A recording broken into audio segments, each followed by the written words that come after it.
All right, the Bucks. So a lot of talk around Sipho Chaine within the Orlando Pirates fan base. And in this video, I want to go through a couple of exhibits to help answer the question, is Sipho Chaine really suiting the Orlando Pirates approach? Before I get to those telling screenshots that I have, I want to go through a simple football phenomena, a simple idea that our coach loves to talk about ever since being at Orlando Pirates. He spoke about it a lot in his time at FC Intatuku as well, and it's this idea of numerical superiority. So Jose Rivero wants his team to have a numerical advantage in every blade of grass on the football pitch. What is it?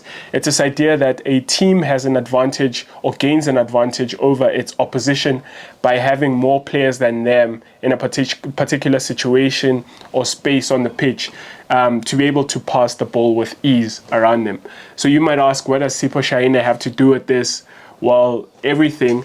It is common trend now in modern football that, oppositions like to press your team high upfield. They like to, employ a scheme of high pressure or high block. And this has forced, goalkeepers to adapt and have to be decent outfield players. And so, I want to get to, these screenshots to show you how Sipho Chaine is being used by Orlando Pirates to be that man who gives us numerical advantage, especially in build-up phase. So I've got over here, our previous match against Stellenbosch FC, and already, as soon as I open this picture, you see 3 Stellenbosch players versus 4 Orlando Pirates players in this mini game that we've got going on here in this particular picture. It is not really a goal kick, if my mind serves me well, or it was, but the ball had already been passed, because there you've got Stellenbosch players in the box of Orlando Pirates. So De Jong is already pressing. He's the one that's pressing Sipho Chaine. So you've got 4 Pirates players there, with Ndlondlo being the 4th one, arguably, or Chaine being the 4th one. So Stellenbosch are pinning, every Pirates outfield player, and the goalkeeper then becomes a utility to be able to pass around them using numerical superiority. And as I go to the next picture, you will see De Jong is going towards Chaine. Adams has pinned Ndlondlo there at the edge of the box. You've got Goalkeeper, who's been pinned by Reina, high up in the picture. And then it becomes a mini game now of, again, numerical superiority for Orlando Pirates, with Chaine and Sibisi forming a 2v1 against De Jong, of which Pirates should be able to build out of this situation with ease and progress the ball like that. And as I go to that next one, you will see with De Jong pressing Chaine, he's able to pass to Sibisi with ease like that. And I think Sibisi then carries it a few... what do we use in South Africa as measure? Meters. He carries the ball a few meters, and just like that, we have been able to bypass the opposition's pressure, their first line of pressure, and he passes the ball to Saleng, if I'm not mistaken, in this particular situation. So I guess to answer the question, is he suiting the approach? I guess there's 2 folds of this. There's the tactical side of things, of which as I open the next picture, which is our game against Cape Town City, very recent as well, before the Stellenbosch semi-final in the MTN 8. There's 2 folds to it. Tactically, yes, as you can see again, steps out of his box and he joins, the outfield players to be able to form that numerical superiority. Why? To be able to progress the ball easier, because we've got more players than them in this situation, so we're able to pass around them with ease. And as I go through to the next picture, he passes the ball to Sibisi there. Again, Sibisi carries it a few meters, and we are able to bypass, that Cape Town City pressure. Next screenshot as well, game against Stellenbosch again. And really, I chose, the Stellenbosch and Cape Town City games because those are the ones that I could use for you guys to see. But this is usually what we do. I'm sure we'll do it again versus Jwaneng. We'll do it again versus Sundowns, even though it will be a whole lot more difficult versus Sundowns. But it is our tactic. It is how we play. Sipho Chaine joins the defense, and tactically, he's giving us that tactical advantage. He's giving us, a tactical prowess. He's helping us employ a tactic that gives us an advantage in and of itself, right? And I'll get to the second fold of whether or not he suits the Orlando Pirates in a bit.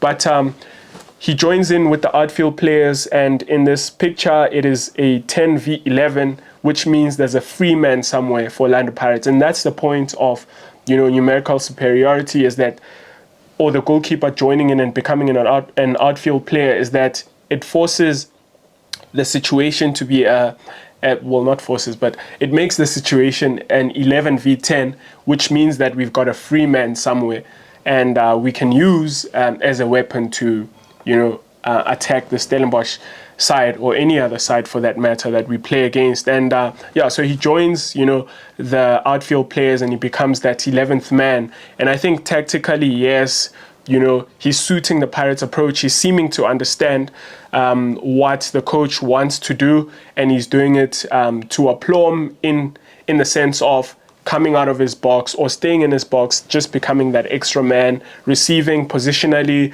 where he is on the pitch to be able to receive the ball and give us that extra man, that advantage against our opposition. Now I want to go to the second fold, which is technically, which I know most of people are complaining about, and I am as well, of which, before I prove my answer is that he's not suiting the Orlando Pirates approach technically, and it is a problem, and I'm just going to use these screenshots to show you why he isn't. So this is a screenshot again from the Cape Town City game, and really it's in the 6th minute, and if you watch that game, it happened quite a number of times, and in other games as well, this has happened. So you've got in the situation, Jose Rivero down at the bottom of the screen. We can't really see because of the disadvantage of the camera not showing the whole pitch. But Jose Rivero is pointing to where, the space is, and he's pointing down the field, just down that touchline. And as you will see, as I go to the next couple of pictures, what happens in that situation is that there's a large amount of space in that space that Jose Rivero is actually pointing at. But quickly, I want to, say something. I don't know if you will see there, that's Patrick Maswanganyi over there at the edge of the screen on the right. And he's, making that gesture of, hey, I'm free, pass the ball to me, play it into my feet, whether or not that's a disguise. And that's something that they practice on, the training pitch, to disguise the opposition and act as if, Patrick Maswanganyi will come deep to come and receive. Or it's just him really wanting, the ball. That's hard to answer. But anyway, he does make that gesture of, pass the ball into me. And I was watching, just topically relevant to what I'm talking about, I was watching a few highlights of Andre Onana of Manchester United now in his time at Inter Milan. You guys might remember, those of you that watched the Champions League final, just how he was able to, ping balls into his strikers through the lines of Manchester City. And I think that's the advantage of a goalkeeper who's technically good at what he does, is that in this situation, if you have a goalkeeper who can ping it into Maswanganyi there, then we've bypassed 1-2 lines of Cape Town City pressure, and we're already on to the next phase of our play, of attack. And yeah, I just thought that's something worth mentioning, that if you've got someone who's very good in his distribution, I mean, I'm not saying he should be Itumeleng Khune-esque in terms of his quality, although it would be nice, but at least he has to be able to pass the ball into his players and actually find them with his distribution. And as I go to the next couple of slides, he has kicked the ball there. As you might see, it is traveling, it's in the air. He has not passed it to Maswanganyi, whom now you will see is actually in a bit of space, whether or not it's because the Cape Town City centre back has moved from him. I can't really say that, but it seems like the Cape Town centre back right at the edge of the screen, you might not see him, has moved from Maswanganyi because Sipho Chaine has opted for the long ball in the air. And yeah, the ball is traveling in the air. Where is it going? Right, so you see Saleng in that bit of space down there now, whom you did not see in the previous screenshot. Saleng is free there. That's who the ball is going to. And he's in a large amount of space. So Jose Rivero was signaling that, hit that space, find Saleng there in that space. I think in this case, Saleng has drifted off, from a central position. I think it's a case of him having drifted to the wide space. He was not there initially. I think he will have pinned the the Cape Town City player centrally, and then, you know, sort of peeled off to go to the wide space, and then Sipho Chaine would have to then try and find him, as Jose Rivero will have signaled in that particular situation. And the ball is still in the air. Is it going to find him? Still in the air. Saleng is running down, as you will see in this picture now, trying to find it in the air, trying to, you know, navigate where it's going to land. And as you guys will probably know, it happens a lot of the time. It does not. You see Saleng's hand gesture there as to say, nice try, Sipho Chaine. But it did not find Saleng. It went out of touch. And you guys might think I'm nitpicking by this situation. I'm going to go again to a Stellenbosch game in which it happened. And really in these two games, it happened more than once, where, you know, players in acres of space, or there's acres of space for the goalkeeper to try and find his player, but he then, you know, hoofs it out of touch, which is something I've spoken about and complained a lot about, you know, Richard Ofori, that we need a better goalkeeper who can help us, because this is a tactic that we use and we employ to hurt the opposition. So we need someone who can execute it. And yeah, Sipho Chaine in recent times has, you know, been exposed in that regard. I mean, I think he's a decent goalkeeper in terms of his shot stopping and things like that. But in this particular tactic of us, you know, building out of, you know, that phase of build up, that initial phase in our own half, I think we really need a goalkeeper. And you'll see in this picture that I open now versus Stellenbosch, you've got the winger there who's pressing Sipho Chaine. So Sipho Chaine has just received the ball from Bandile Shandu. And as that player is pressing, Bandile Shandu is making the movement down your screen there to open up for the ball. But I think in the way that Sipho Chaine already receives the ball, he's not going to be able to find Bandile Shandu, because that winger of Stellenbosch is also pressing in sort of like an angle to try and close down, you know, Shandu. And you'll see in the next picture that it is not an option, especially with how Sipho Chaine has received the ball. So Bandile Shandu is not an option. Sibisi in the middle of the screen is not an option. Ndlondlo is not an option, because you will see Adams is actually pressing him. He's following him. And then Reyners right at the top is, you know, leaving Paseka Mako there to go and try and press Oki, which I think Stellenbosch will have spent time midweek thinking, you know what, let us let Chaine try and find the wide players.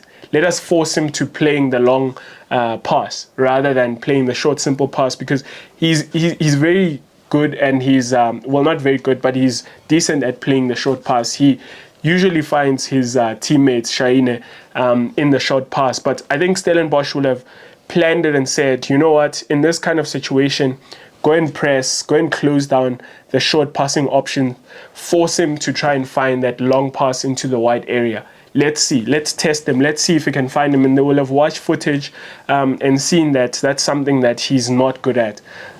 He's just not good technically in his passing, in his long passing specifically, to find his teammates. And yeah, as I move on to the next picture,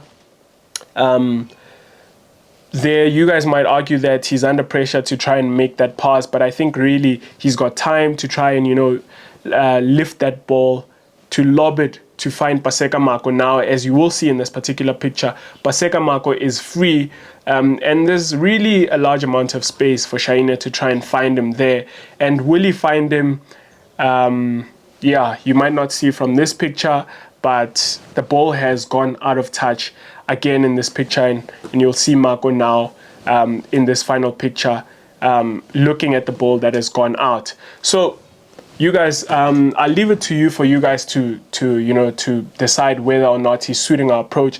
What I did want to kind of highlight is that, you know, tactically he's doing the right things. He's joining the play, he's opening up, he's giving us that advantage in terms of our build up deep, you know, in our own half, that numerical advantage again that Jose Rivero always speaks about, that he likes to speak about in every space in the pitch, and he wants us to be able to dominate our opposition like that in terms of having more numbers than them. And positionally, he gives us, you know, that advantage, Sipho Chaine, because he's always open to receive that pass from his teammates becoming that extra option when they don't have someone else to pass to, because 10v10, when everyone is marked, then the goalkeeper joins in and he becomes that player that offers, an extra option and then frees up someone elsewhere when the opposition try and press him. So tactically, I think he's brilliant. Technically, I think, as you will have seen and have seen over time, he's just, underwhelmed a lot. He's under par in terms of his passing. He's just not that goalkeeper that's good at distributing, that helps us employ this tactic that we want to employ. I think he's failing us in that regard. His passing is not up to scratch. So whether or not, he can, improve, is it a case where you have to drop him, or is it a case where the coaches, the technical staff will look at that and go, no, this is something that he can improve? I cannot answer that question. I think the people that train with him, his coaches can answer that. And I'm not trying to, evade saying whether or not I think he's the right fit. I think because I haven't seen Buthelezi that much, I can't say. I think Ofori is quite like Sipho Chaine, with also that occasional mistake. Ofori, I think he's got a mistake in him in terms of his goalkeeping.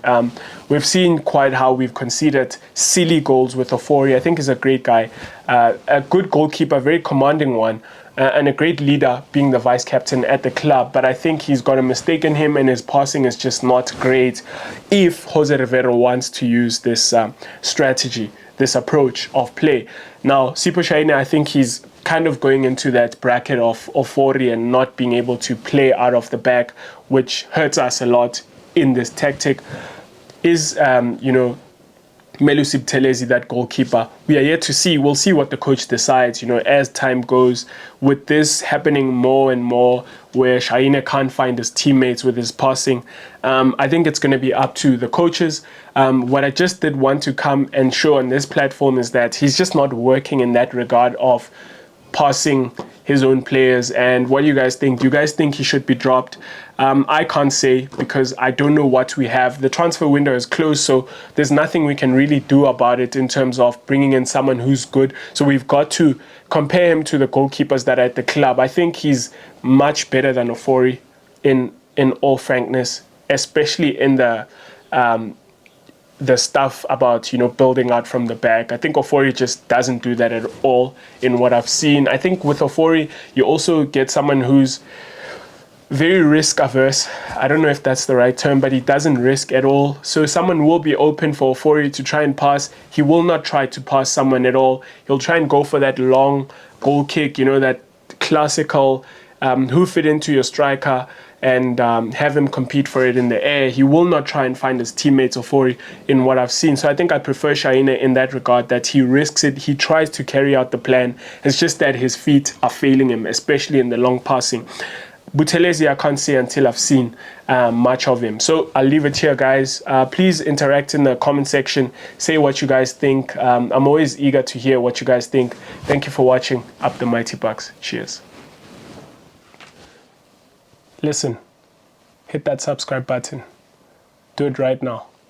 I demand it. And I thank you for it, for your compliance.